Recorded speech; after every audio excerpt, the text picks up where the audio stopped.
The protests came to Russia when no one expected them. On the 14th month of the mobilization, Russian women started organizing, standing up, and making themselves heard. They demand to bring their sons and husbands back home. In today's live stream, I'll talk of how such protests are suppressed and dismissed. Howdy, everyone. My name is Konstantin, and welcome to Inside Russia, where usual Russia is explained by the unusual Russian. No propaganda, BS or lies here. Only truth, common sense, and logic, and some emotions too, because I'm a human being after all. Today I'll talk of protests, mobilizing men, and government opposition. So, it happened. The Russians started protesting. Something that I had never heard since mid-March of 2023. I saw the last protest in Moscow myself. I was there protesting. Not a very powerful sight that was, let me tell you, a couple of thousand people, a fragmented crowd in Moscow, mostly young men and women, teenagers and, 20-something-year-olds, some 30-something-year-olds, and a sea of policemen flooding central Moscow. Policemen brutally arresting young kids everywhere. The sight reminded me numerous big sharks preying on a shrinking flock of small fish. It was the last protest I remember, mid-March. I think it was March 12th or March 19th. It was a weekend, I remember for sure. Siloviki, those who can legally use violence against the citizens in Russia, squished the protests, and they were brutal, and they didn't hide it. They made the Russians fear. No protests were held in the country since March of 2022 until the fall of 2023. And the protests finally came back, but they came where Russian government never expected them to come. From the mothers and the wives of those Russian men who were mobilized over 1 year ago. The demands are simple, simple to understand, and they're quite fair. Our husbands and sons mobilized 1 year ago are being treated unfairly. No good care, many broken promises, no rotation from the front lines. No kidding. Now, this is what we know about the protests so far. This protest movement of the mothers and the wives started not too long ago. In Moscow, the wives of the mobilized for the first time went on a picket demanding that their husbands return home.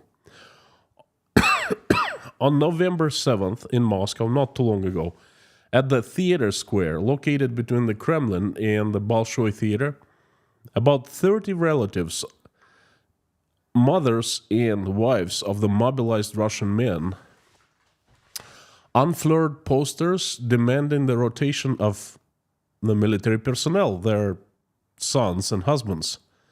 Now, that's a very, very heart of Moscow. And of course, the women there were photographed and videotaped. The police showed up in seconds, as every square inch of that place is always under surveillance, always monitored. The policeman identified the main organizer and took her aside. An old known politician, the head of Russian Communist Party, Zyuganov. Yes, there is still a Communist Party in the Russian parliament, believe it or not. So Zyuganov was called, and the Russian parliament is it's right next door. It's a adjacent building. So he listened to the appeal by the women, accepted a written statement, and promised to investigate the claim. Right after, the police dispersed the meeting, claiming that it had not been approved by Moscow's mayor's office, by Moscow's officials. No one was arrested, but all were dispersed despite that Previously in October, the organizers filed an application to hold protest meeting. However, the Moscow government refused, citing anti-COVID restrictions. That protest meeting in Moscow, although it was small in numbers, it made very big splashes all over Russia. New meetings were organized by wives and mothers of the mobilized men immediately all over Russia. At least the attempts were made to organize such meetings all over Russia. On November 15th, three protest meetings were not allowed to be held in large Russian cities of Krasnoyarsk, Chelyabinsk, and Novosibirsk. Novosibirsk is the capital of Siberia, mind you. In Novosibirsk, the protest meeting with the goal to attract public attention that troop rotation at the front lines hasn't been conducted is non-existent there. And that's despite there's a law exists in Russia. So such meeting was not allowed to be held. The officials, citing the purpose of such action, allegedly violated the Russian law of public meetings and rallies. In this regard, it is decided to allow to hold the meeting indoors in the presence of only those who are directly related to the mobilized. That was the reply letter from the officials. That's what it read. In Chelyabinsk, a similar action was taken by the local authorities. The women were also refused to hold a protest meeting. Instead, a behind closed doors meeting with the representatives of the mayor's office and the local office of the Ministry of Defense or Offense, that would be the more right to say. So such meeting with officials was organized. During the meeting, when asked about men's return home, the officials promised to convey the concerns to the level above. God? I don't think so. In Krasnoyarsk, a bit different story unfolded. A protest meeting of the wives of the mobilized was first approved, but later cancelled due to the restrictions related to COVID-19. Very strange, because according to the officials, the Ministry of Health of Russian Federation, the federal officials, there's no CV-19 epidemic currently in Russia. There's no attention paid to it. In Moscow, on the 17th of November, a little bit later, a couple days later, the authorities refused to approve a protest of the wives and the mothers of the mobilized, who are demanding the return of their husbands from the war. The reason for the refusal was named the epidemiological situation developing in the city. The official letter to the wives and the mothers stated that Moscow still has a ban on mass events. The ban was introduced in 2020 due to CV-19. How convenient! Well, this is Russia for you. I think this is from the last stream. The action was planned in Moscow to be held on... there's another meeting. Another action was planned to be held on November 25th at the Theater Square again. The applicants planned up to 300 people would show up, 300 wives and mothers. And it was denied again in Moscow. Then St. Petersburg followed. The Committee on Legality, Law, Order, and Security of the city of St. Petersburg. Now, think of this crap. The Committee on Legality, Law, Order, and the Security. Can you imagine that? So this committee, this wonderful good committee, refused the wives of the mobilized Russian men to hold a meeting on November 20th for the return of their husbands from the war. I guess that the Committee on Legality, Law and Order and Security made a decision that it was not legal to allow the wives and the mothers to get together and make themselves heard. Again, copycatting Moscow and Krasnoyarsk, city officials cited CV-19 restrictions. But the mothers in St. Petersburg are the toughest. They didn't take no for the answer. This is their messages among themselves made public. Let me quote. "Girls, don't give up. According to our information, in some regions, the girls are preparing to submit notifications for different public events, including mass cultural events for Mother's Day. Organize in your region into working groups and gather supporters. Get to work, sisters." Reading all of that, I see for the first time in almost 20 months, the protests are growing. The protest mood is growing. The anger is growing. The feeling that the mobilized men are treated unfairly is growing. But the government, Russian government, it had been preparing.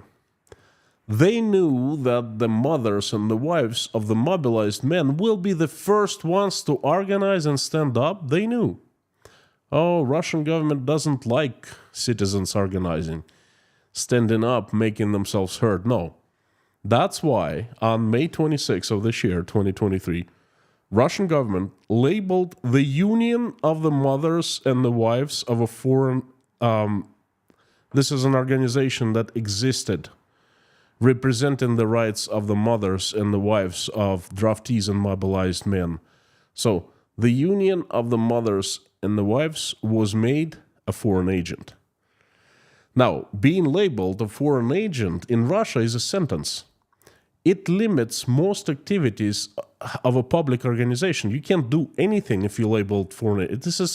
This is some kind of, I've talked about it before. It's a very clear weapon that the Russian government uses against people, individuals, companies, and non-profit organizations. And this weapon was used against the Union of the Mothers and the Wives. Public, non-profit organization consisting of the wives and the mothers of the draftees and the mobilized. So the union, of course, was disbanded right after it was labeled the foreign agent. The Russian government struck a preemptive blow. And it did a very good job. Evil, but very effective. But you know what? I don't think they can contain this anger growing. They can label some organization foreign agent, but they cannot stop mothers and wives from feeling anger, okay? Now, all women who want to organize protests and be heard, who want to stand up after this union was disbanded, all the women are on their own. They have no assistance. They are easy prey for local siloviki, or so it seems. I want the Russians to know this. Perhaps some don't know. Some have never heard of this phrase. First, they came for the socialists. And I did not speak out because I was not a socialist. Then they came for the trade unions. And I did not speak out because I'm not a trade unionist. Then they came for the Jews. And I did not speak out because I was not a Jew. Then they came for me. And there was no one left to speak for me. They came for people, and then they came for public organizations that protected the rights of people, including the Union of the Mothers and the Wives. And now, there is no one to speak for them. But not so fast. If Russian government starts using excessive violence against the mothers and the wives of the men who are fighting in Ukraine, trying to make the government follow its own law, if such violence as I saw with my own eyes in March in Moscow is applied to the wives and the mothers, if the mothers and the wives will be hurt and treated unfairly, harshly, then the armed men that there are fighting in Ukraine in the front lines, there's a chance that they will start asking tough questions. They even might leave the front lines armed and move to free their wives and mothers. And so the Russian government is getting in a position between a rock and a hard place, okay? It cannot allow the meetings because they could sparkle fires, but also they cannot squish the meetings too harshly. Another zugzwang and a pain in the butt for the Russian government. Oh, don't you love that? But folks, don't get your hopes high just yet. No Russian women are trying to protest against the war or to stop the violence and the bloodshed in Ukraine. No. They're trying to protest against unfairness done to their husbands who are fighting in Ukraine. Too long active duty at the front lines without rotation to the rear, too little food, too little medical assistance, too few bulletproof vests, commanders too crazy. That's what they're protesting. Their main message is treat our husbands, handle our husbands fairly, and return them home because it's been too long, okay? Not enough to stop the war with Ukraine. Not enough to withdraw Russian troops to the territory of Russia. Not enough to stop the bloodshed. But I still find it a very positive development. It's a sign that people in Russia actually are people and they have a threshold too. A sign that the anger exists and it's growing. Women demanding to bring their husbands back to fix the unfair, it means that something is going wrong. Something is not going according to the plan. And this is a huge signal to other Russians that it's possible to stand up and make yourselves heard. I feel this is a very important development in Russia, and you should know about that. This is a very unusual development. I had not forecasted anything like that. It's, totally out of the blue for me. But I find it very, very important. This might be a beginning. The sparks, that are in the air right now might ignite the fire. Well, at least they're doing something now, regardless of the reason. Please keep tuning in for the updates about more protests. Well, hopefully more protests. I will be definitely covering every single piece of information about this hugely important topic. Thank you so very much. This has been my message for today. Thank you for coming. My pleasure to have you here. I would like to invite you to carry on into a live stream chat that I'm going to turn on right now. Hope you liked today's message. If you found it interesting, please help me spread my message by hitting the like button and making reposts in your social media accounts. Believe it or not, but it helps the algorithm a lot.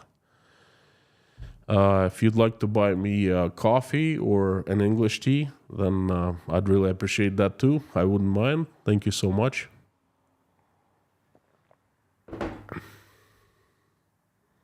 And the live stream chat is on. We have until, about 37 more minutes. We'll make it under 1 hour today. And let's talk. Fantastic to see everyone. Like I keep on saying, this is the most favorite part for me. When I turn the live stream chat on and I see it explodes with people, it's like I walk into a pub and I see good friends and we start talking.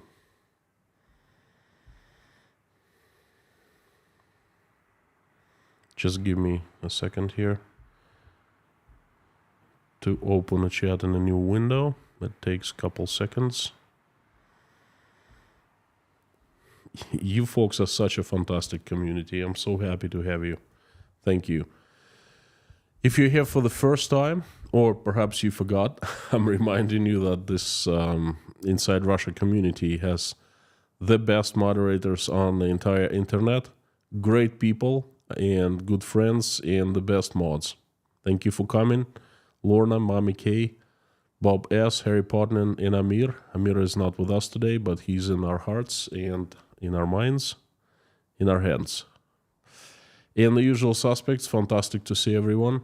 If you want me to see your message or question easier, please put it in all caps and put Inside Russia after @ so it appears highlighted in large orange box. But I'm pretty sure I keep on repeating myself every time, but you know that.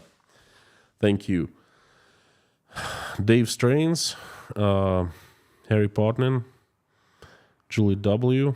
I'm reading those in caps or highlighted. Frank in Texas, Pamela J, Crusader Damien, Ken BF, Guy L, female power. You know what, Guy? I am... How do I say? I'm surprised. Yes, I certainly did not expect it, And it is female power. And they're the first ones to protest because it's mothers trying to get their sons and husbands back home, Stefan, thank you so much. The actual message is the love of wives and mothers is going to break the hate of war. Thank you. Thank you so much. This is definitely the message. Thank you. Daniel McInnes from Canada. Another excellent live stream. Enjoy your Twinings Englishness tea with through. Thank you, friend. Daniel, thank you so much. Sending my love to Canada.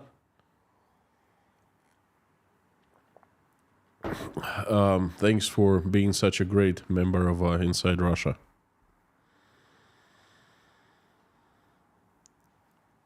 Great Southern Land. Good morning, everyone from down under.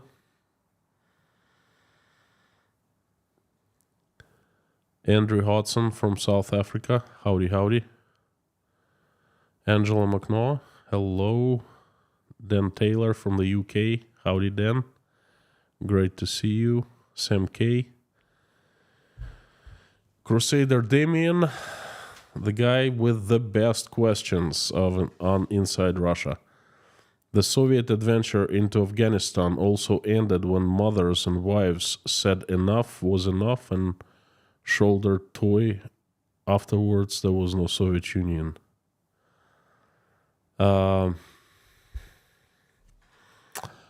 You're putting me to shame because I do not remember mothers and wives saying enough.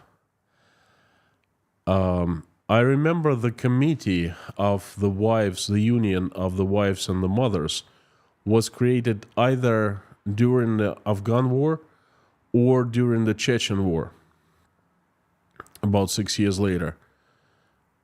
And it existed all those years. And now Russian government is so scummy. I don't even know how to say that. It closed the memorial society that was counting the atrocities of the USSR, of the Stalinism towards regular citizens.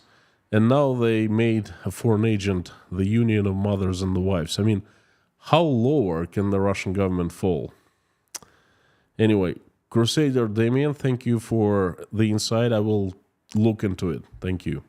White Lightning, thank you so much. These women should be careful. They could be offered chance to serve in the army with husbands. The locations might be given to the Ukrainians. Dirty trick. As far as I know, they do not take women yet to serve. Only if a medical profession, a nurse or a doctor. And Russian government is that low. Yes, I think they could do that. Jekyll N, from Australia, thank you so much. Jekyll is a fantastic member of Inside Russia, and usually he supports with no messages, but there's a message today. Thank you, Jekyll. It's double valuable. I believe that there are many wives and mothers in the protest that want to say more, but if they did, they will be immediately called traitors and locked up. You know, you have a point. I think that you are close somewhere. What I also think I left out of the message is that I think that we're just seeing the tip of the iceberg, and I think that the mothers are organizing all over Russia, mothers and the wives, and I think that they from what the group of wives from St. Petersburg, you know, they made their communications public, and from what I saw, they're pretty bold, and yes, they are taking, you know, they're ready to take actions, and I think sooner or later they will be saying more, and I think sooner or later we will hear "Stop the War" from them. Hattie Kemper, welcome to Inside Russia, a new sponsor. Thank you so much for coming and joining the sponsorship. I will remind everyone that every Saturday I do a live stream for sponsors and patrons only. This is my way of saying thank you for sponsoring me, for helping Inside Russia. Thank you so much. Please come back. Hattie, come back on Saturday evening, 10 p.m. Uzbek time, and I will make announcement for sponsors and patrons. Thank you so much. Veronica Mifsad, thank you for coming. Pinda the Peanut, hope you feel good today.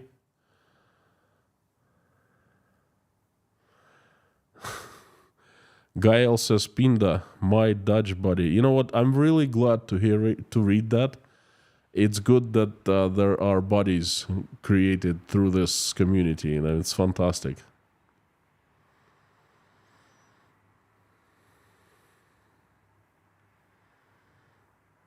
Bobas, you're on fire.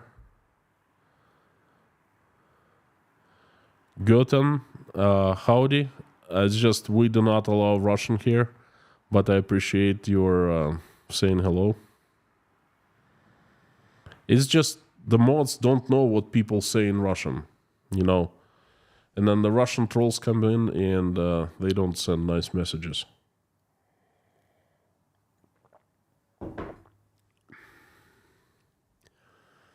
Justeri, yes, I hope you are better. I hope as well. Janice Burgess, I'm sorry, howdy. My other post didn't show up. Very strange. Konstantin looks thinner on smartphone than on TV. Yes. Woohoo! I also trimmed my facial hair. That's why I look a little thinner.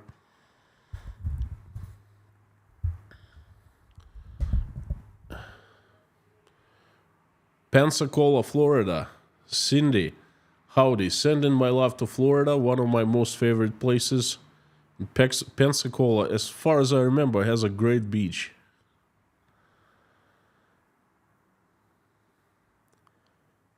Ron Mullard, some seem more interested in the free car or fridge. Well, I don't think, well, there are women like that, but I don't think all of them are. And some are actually more interested in their sons and husbands, and we start seeing that. This stuff actually gives me hope, you know. It shows that the Russians are still people. They're still human. Because, you know, frankly, for some time I started losing this feelings after hearing so many atrocities, after hearing that Russians are losing empathy, and then after talking to many people in Russia, and well, things like that kind of bring me hope back. So they do have feelings, okay? Ferrari guy, how easy is it to create groups in Russia? Like, maybe create a flood of them at once. I can imagine sarcastic names for them. Ban us if you're not Russian Mothers Group. It's easy to create an anonymous, well, not really, they will find you if they want, of course, but if a slew of the groups will be created, then there will just too many resources will be needed to find who is who. But it's fairly easy to create a group. All you have to do is to have a Telegram messenger that's fairly... Telegram is fairly secure messenger. Or you can use WhatsApp, but WhatsApp is under the cap, under the head from KGB. I mean, that's... I wouldn't touch that stuff, you know.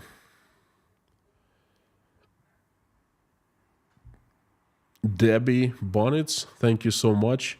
No message, but your message is heard and appreciated. It's very strong. Thank you. Appreciate it very much. You know what? I forgot. That's what I like doing. First, Stefan.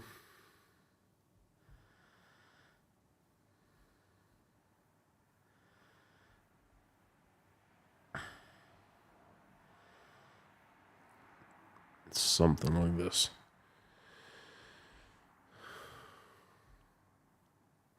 On the supporting board, so to speak. Then there was Daniel McInnes.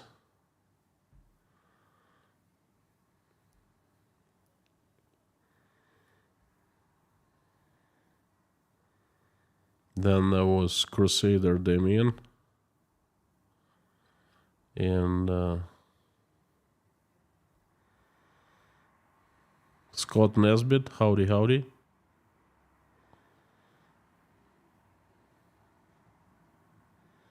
Jodes Rames, good to hear. Jess Terry, hope your leg is good today, better. David Blank, you just touched painful spot in my soul. Then there was White Lightning. Now, let me tell you something. Then there was Jekyll N. I don't want to go back to Russia. I'm too much hurt. I feel absolutely betrayed by Russia, by Russian government. But you know what? That'd be reversible. If the government is gone, I mean, things change, I could consider going back. But the problem is that I feel I was betrayed by Russian people. I have been betrayed by Russian people. And I simply don't understand how I can go back and face these people who support the war for 20 months and don't mind that Russian army kills Ukrainians and welcome Ukrainian cities razed. I simply don't know how I can go back and live with those people. So I'm sorry, but I have no intentions, no desire. Then there was Debbie, thank you so much. And then there was a super sticker from France. Thank you so much, I appreciate your support. Thank you, friend. And there's super chat from Mr. Wastelander. Thank you so much, from Sweden.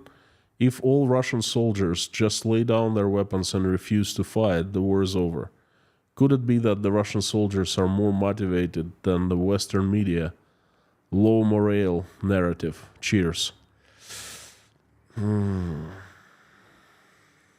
Cheers to you. Thanks for the question. Thanks for the support. You know, I'm not a huge expert on anything military. I don't know what's happening on the front lines. I just hear rumors. I have heard rumors of low morale, and that's the best I can do. There are some reports coming up, and it's not just rumors. I mean, there are facts that prove that morale is pretty low. Why they don't lay down their weapons all at once and refuse to fight, that beats me. I don't know. Sorry. KG1. Howdy, friend. Thank you for coming back again. I presume the true figure of how many won't be coming home is still not being told. Of course not. Of course not. We've been told 3 times, and I remember. It's right here. First was 1 week after, 500 something people. Then there was 1 month later, 29th of March. It was my first day in Uzbekistan. We were told that they were around 1 month, around 3,500 killed and 1,500 wounded, or something like vice versa. And the next time, for the third time, we were told the official number, 5,900. It was September 21st of 2022 when Shoigu was making an address to Russia, justifying the mobilization. That's what the numbers he gave us. I don't understand how Russians do not ask these numbers. How do I call them? Key numbers, vital numbers. That's the most important. That's human lives. It's not just numbers. Why aren't Russians demanding them? That beats me. If you know, just let me know. It's one of the biggest mysteries I have. I call people I know to Russia. They say, well, they can't give me an answer. They just start chewing on their stuff that comes out of their nose. Pardon my language. Tennis racket looks lonely. Just I played a few times, but a little bit of pain, just a tiny little bit, prevents me from playing a lot. So, but it goes back always into that corner.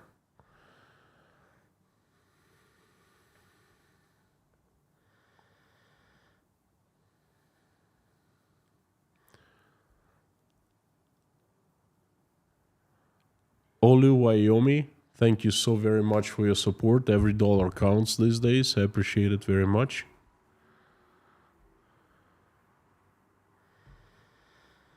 How would you like to be on this board? Thank you. Bob, I heard Russian young men are being conscripted for mostly the smaller from mostly the smaller eastern Russian villages. Big difference between being conscripted, being mobilized. You see, if you're conscripted, if it's a regular draft, you hit 18 years old, the chances are you will not go fight in Ukraine, at least what the Russian army says. But the mobilized, you can be 40. A guy I know in Rostov, he was mobilized at 62. If you're 30, 20, after you're done with your service, they come back for you and mobilize you. That's different. Conscription is one thing. They conscript from all over Russia. Every year, it's 300,000 people get conscripted, I think. Either 120 or 300. I forgot the number, but that's planned. Mobilization is unplanned. Mobilization comes in waves without rules, as we see it. That's different. And you probably meant mobilization from mostly the smaller eastern villages. Yes, that would be right.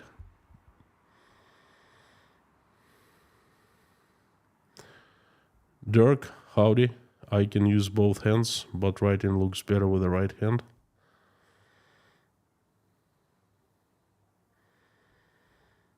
But Konstantin looks more sporty on TV because you can see the tennis. Yeah, that's good. I like that. That's more sporty, yes.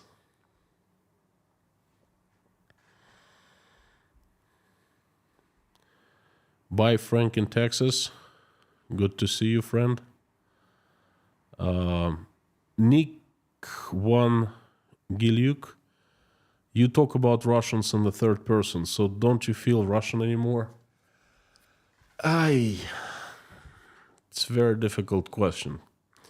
Sometimes I do and sometimes I don't. Sometimes something happens and I just don't want to be associated with Russia anymore.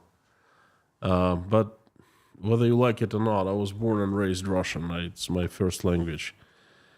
So it's complicated. It's definitely, there are times when I don't feel Russian anymore.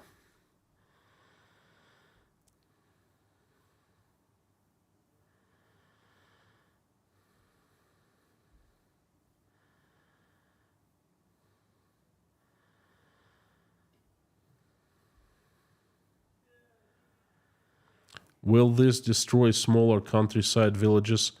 Bob, it will not. It has already done so. It has destroyed. Yes, huge effect. Russia is going to have effects of this craziness seen for years to come. And this is one of the effects. There will be no people to do the agricultural works. There are very few people left now because most men were mobilized. This guy, some of you might know him. His name is Alex. I helped him move from Russia into Texas, Houston, Texas. And when he came here, it was October 3rd, October 4th. Anyway, beginning of October. The mobilization was at its peak.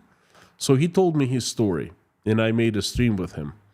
The story was this. He said that he was sitting at home, and all of a sudden, and he lived at the very far east of Russia, in the taiga, in a dead end. One road leads to a small city or large town, and people mostly work at taiga, cutting down trees and things like that, everything tree related. So there's no place to run. So basically it's a dead end in taiga. So he said that there are so many buses of police and riot police came in, and they started just catching everyone on the streets and putting them into the buses and shipping to the военкоматы, the conscription, the draft centers, mobilization offices, and voila, those men who had seen them coming, they ran to taiga and they were hiding there. And some men were in taiga, going seeking mushrooms, things like that, some food. So those are the ones who did not get mobilized. Everyone else, they could find. Anyone they could find. They literally raked the town of men. So that's the real story. I believe that guy, If you think about it, this is madness. What are they going to do in the years to come? They could care less because they need that now. They don't care what's going to happen next year. They just need to survive another week, another month. And Whitney, howdy.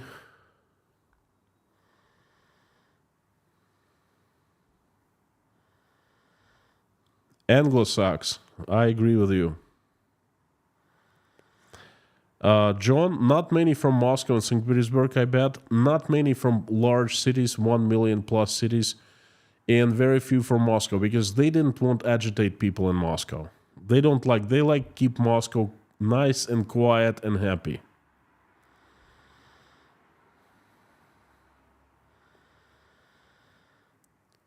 Alu, he's a unique Russian. Who is that? Angela, wishing you speedy recovery as well. Very strange question from Tuber. Well, you definitely don't watch my streams much and videos if you're asking the questions like that. Francisco Villanova, are Siberians fed up with Putin? I think they're more fed up than others, and Siberians are more free-spirited historically. They were talks in Siberia of getting sovereignty back in 2008, 2009. They didn't want to pay taxes to Moscow because most tax money, tax rubles, come out of Siberia to Moscow, and very little is left in Siberia, and people are constantly not happy about that.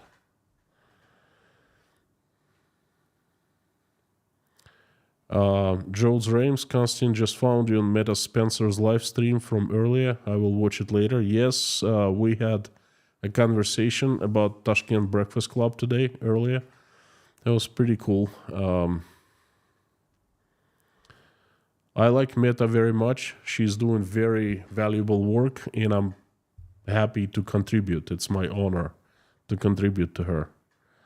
Paula W. saw a few % clips of minority men being snatched from work, church, and other places and sent to the front line. I know. I don't know what to say. I've seen that too.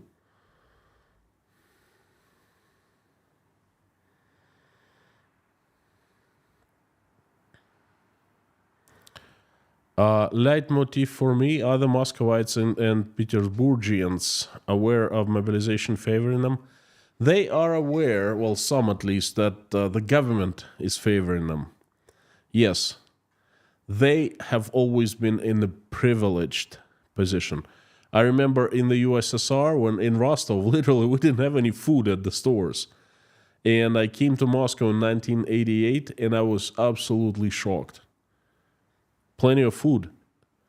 Like, there was a 2-hour window at the store to buy bread, and that was my responsibility in the family.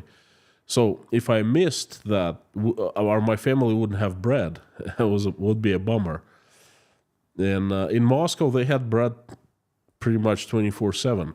They had imported stuff as large turkeys from Hungary, packed in a plastic, vacuum plastic bags. It's the first time I saw something like that. It was like out of sci-fi movie, the large ones. I looked at my mom. I said, "Mom, what is that?" She said, "Well, it looks like a big chicken." And we didn't even know what turkey was. And I was like, turkey, wow. And I saw bananas for the first time in my life. So Moscow has always been privileged. Dennis Hayes, thank you so much. Army morale may be low, but these Russian people are tough, very tough, same as K. Perhaps the West underestimates this. I don't know what to say. Thanks for the support. Russians, I wouldn't say they're tough. I'd say that they can withstand a lot of abuse, okay? Where a person from the West wouldn't take it, Russians take it. Is it being tough? I don't know.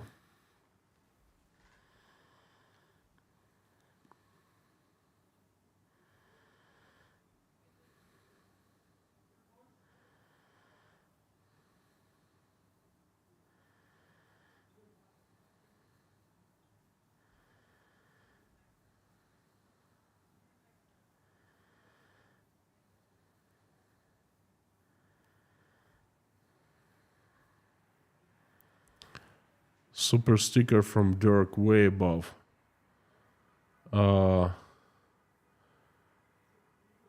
Thank you so much, Dirk. I thought I acknowledged, and you are on the board, so I apologize. Thank you again. It's always a pleasure to have you, super sticker or not. Dennis, right here. And Rudy, thank you so much for $12, 12 euros. Thank you, appreciate it very much. Much needed, much appreciated. No message, but this message is pretty strong, and it's heard and appreciated. Thank you. Vame, right here. And thank you, Lorna, for letting me know about the Dirk's sticker, super sticker. Oreo and Oz.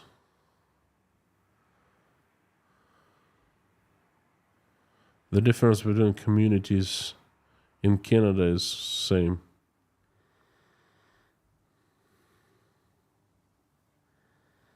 Stoic to a fault. Stoic, yeah, could be the right word, stoic. Do you know roughly how many Russians live in Ukraine? Asking Nigel. No, no, I don't know. A lot. A lot. Ukraine was a safe harbor for all the opposition to move away from Russia for the past 10 years, really. Then a lot of businessmen were doing business in Ukraine, moved there. And then we had very close economic ties with Ukraine. There's so many equipment manufacturing plants in Ukraine were selling their products to Russia, and it's tragedy. Just Terry, thank you so much. I appreciate it. Thank you.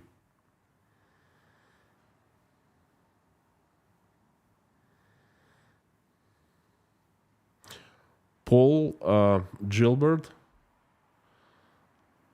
I apologize if I pronounce your last name wrong. I think first name is right. Paul. Is it Gilbert or Gilbert?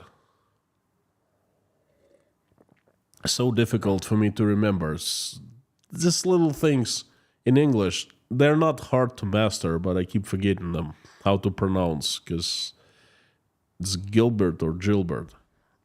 So Shoigu said to Putin that he was considering suicide. He looked at the boss and said, "I hope you will tell me if I'm going to commit suicide." I gotta write it down and tell this at the Breakfast Club tomorrow. Let me make a.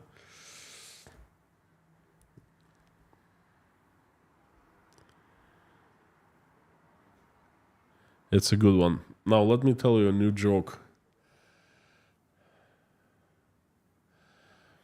Putin and Patriarch Kirill are standing together at a public event. And Patriarch Kirill is looking at Putin, and Putin is asking him, "Look, what if God exists?" And then Patriarch Kirill looks at him and goes, "God forbid."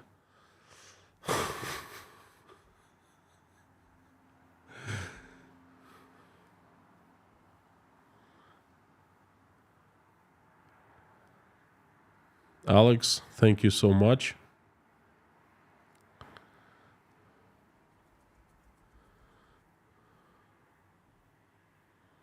Putin is dead. I was going to tell him. That's a good one, Stefan.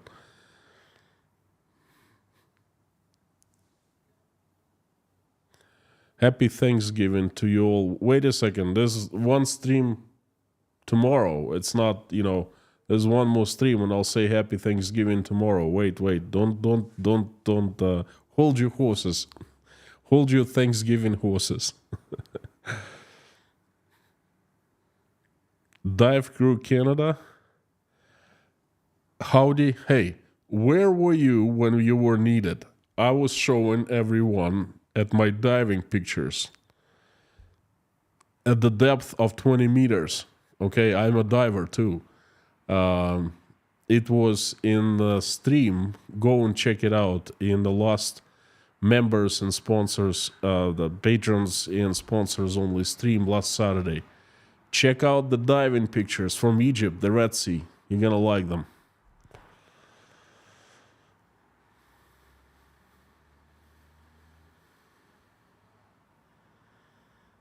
Don't confuse. Thank you, Pinda.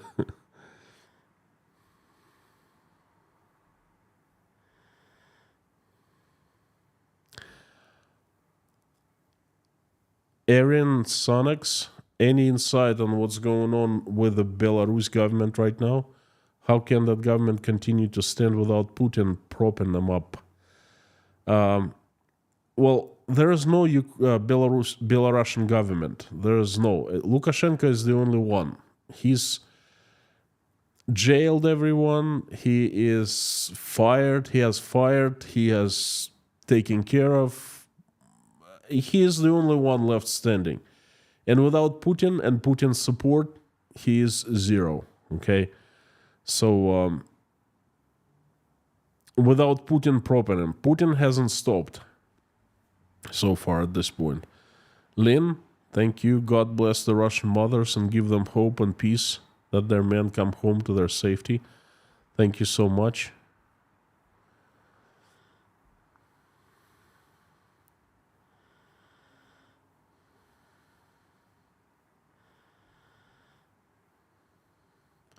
Dive Crew Canada, sorry, I was very busy. I'll definitely will look. My deepest dive was 271 feet. Well, you know what? You really are Dive Crew Canada because that's professional. That's dangerous. My deepest dive was 38 meters, which is 100, a little over 100 feet. Anglo-Sax, 170,000 Russians living in Ukraine, according to BBC yesterday, in thousands of Russians fighting for Ukrainian passport. BBC News. I believe that. First of all, I value. I am of high opinion of BBC. I think it's if one of the best, if not the best, media outlets, and I trust the numbers that they give.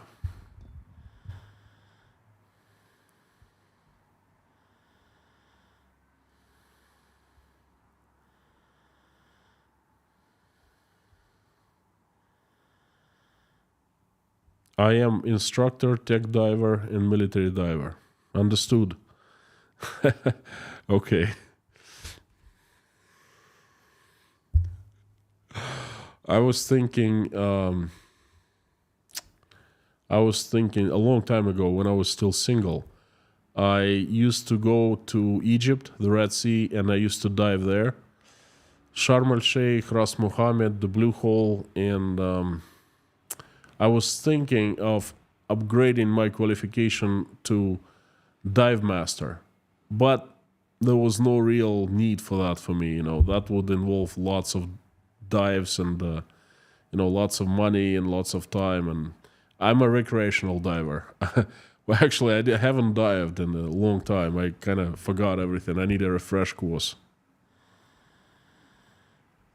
But so far, I am open water. No, what's next? Advanced open water diver. Is it 40 meters? I think. Open water is 28, and PADI AOWD is, I think it's 40 meters.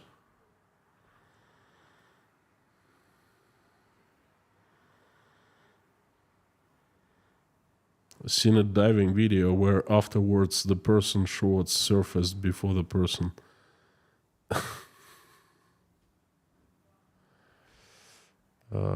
Have I missed anything? Liz Dumbrell. Super chat. Thank you so much, Liz. I appreciate it very much. Let's put you on the board. You are the board member now. And I think I missed Mr. Wastelander super chat. There's a question. What do you think of Patriarch Kirill? Does majority of Russians respect this guy? I cannot say about the majority of Russians. Many people are very skeptical of him. I'm not gonna say anything about Kirill, because what can I say about the guy who leads the church, whose priests sanctify ballistic rockets called the Satana, or sanctify the monuments to Joseph Stalin, who killed 120 good old popes, not the commie ones, of old Russia's Eastern Orthodox Church. I mean, what kind of church is that? What kind of church is that ousts a priest that stands up and says against the war? Okay, saying that Jesus Christ was against the war. And the church, says, well, he never said that. So what kind of church is that? So not much. This is my attitude towards church and towards its head. Plain and simple. I I always judge by the deeds, not by the words. And the deeds, I don't like them. Let's put it this way. I stopped going to Eastern Orthodox Church. Kirill Kaprizov, healthy and playing well. Jeffrey, yes, I remember. Minnesota. And Kaprizov is definitely the star. Love and prayers from the USA. I hope I pronounce your name right, because I pray every day for you. Heigi Homestead, CB. Joe's Rames, snorkeling in Maui. Not a bad place.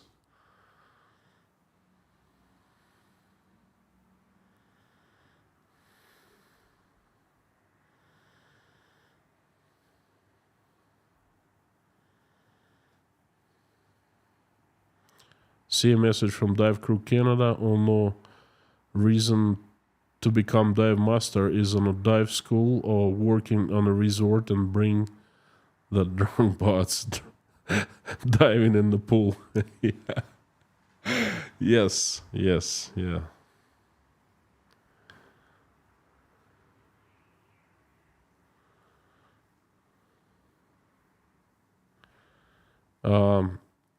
Thomas, first Ukraine and Israel, is the world turning mad in front of our eyes? That sometimes I ask the same question too, you know.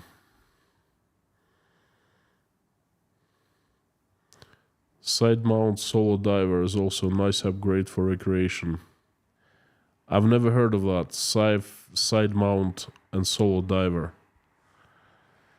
I dove only in pairs. You need a buddy to dive. At least where I used to dive. Okay. Open water is 18 meters and advanced open water is 30. I thought it was 40. I thought that, but you know, it was a long time ago. It's 30 it is. So I guess that was the deepest I dove, 30. But you know what? 30 meters is pretty darn deep.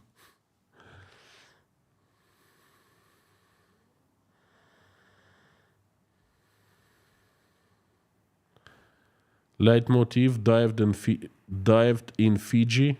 Well, it must have been. It's pretty cool. A super bike tour. Diving is cheap in Thailand.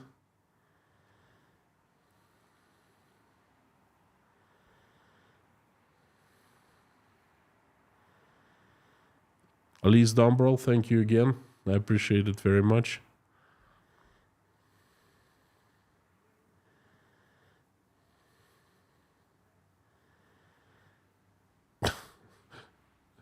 Don't dive into a shallow pool. I did. Lucky to survive. Yeah, that happens. Craig saw a Russian reporter showing a can of actually Russian soldier. I thought it was a joke, but they were serious. A can of Russian soldier? You mean ashes? I don't understand.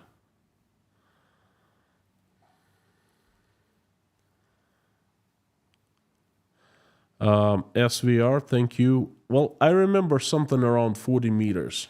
That was such a long time ago, before I was married.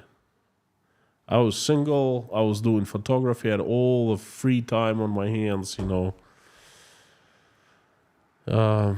Anyway, okay.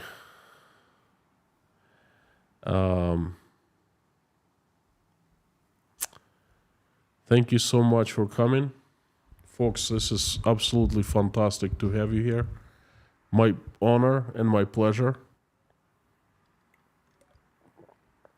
Chatting with you is the height of my day. It gives me a reinforcement of what I do is important. So many people come and actually spend time with me. This is important, okay? So thank you so very much for the likes, for your time, for your attention, for your friendship, for your messages and super chats and everything. Thank you.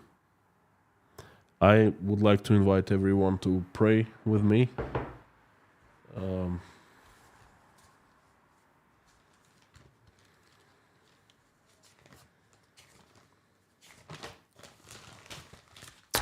Thank you. If you're religious, if you're not religious, doesn't make any difference.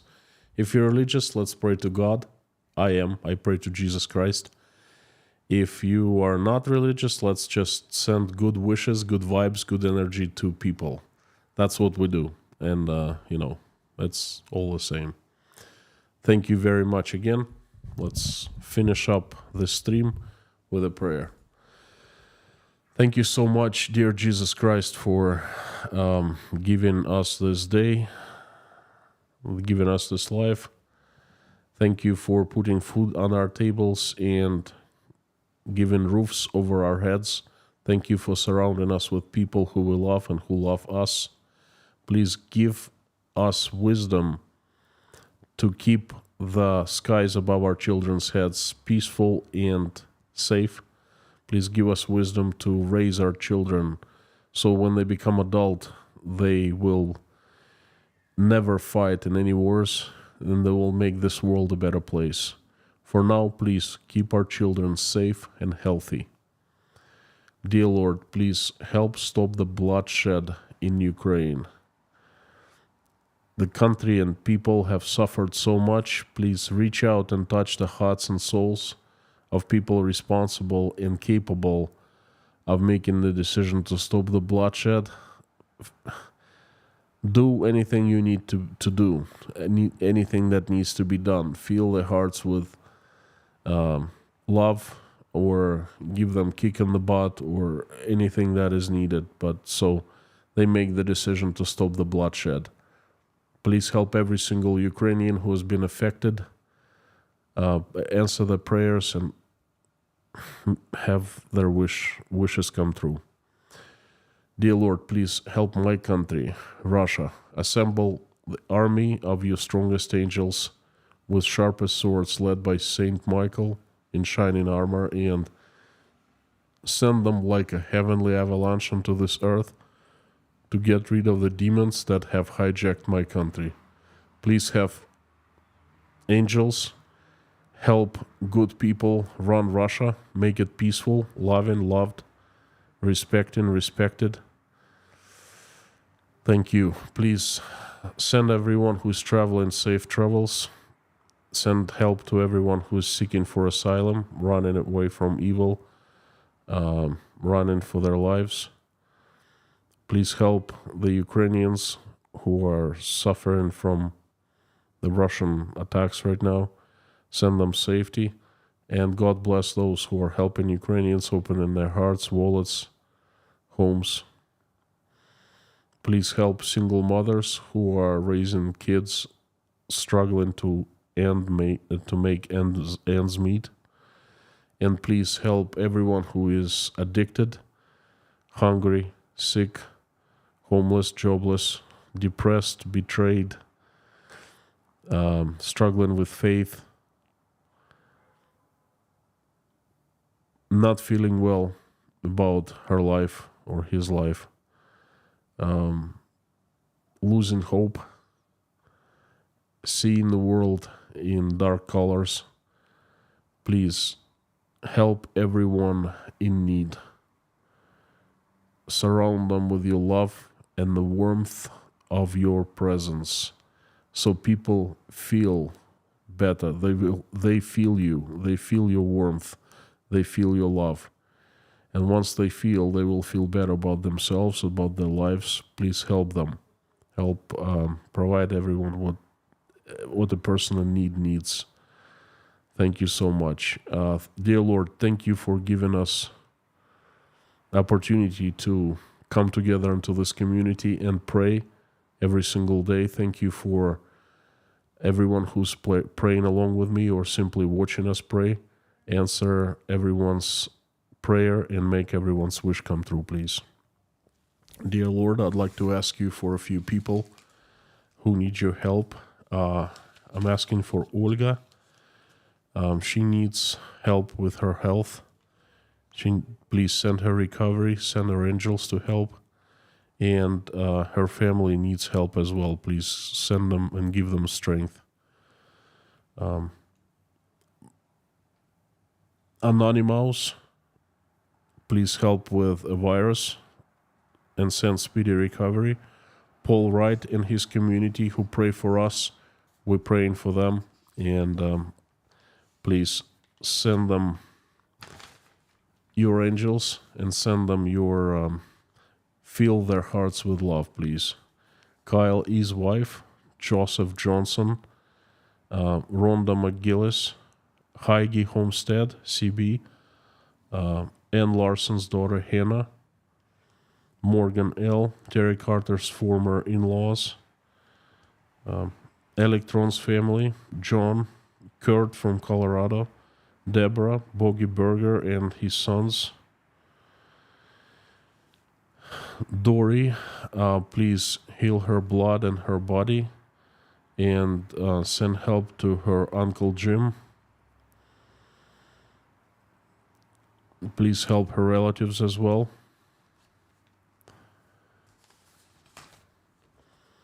Jason Connor, Jay Spike, same from Kiev, Leslie Fleming's daughter, Boss Simon, Wayne, Anna from Poland, Scan Family's members, Dave, Dawn, Summers 613 mother, Mike O'Neill, Linda, Hannah, Julia Haney, Susie Mailer, please help with migraines, Vasilin Lubomirov, Nina, Julie W.,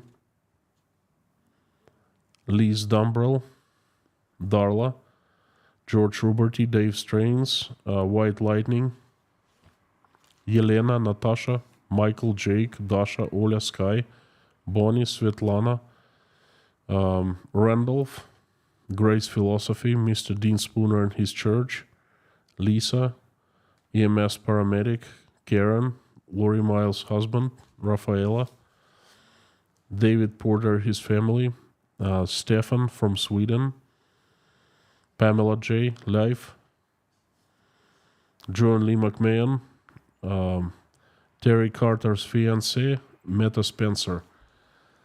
Dear Lord Jesus Christ, thank you so very much. Amen. Friends, thank you for coming. You are absolutely awesome. You rock.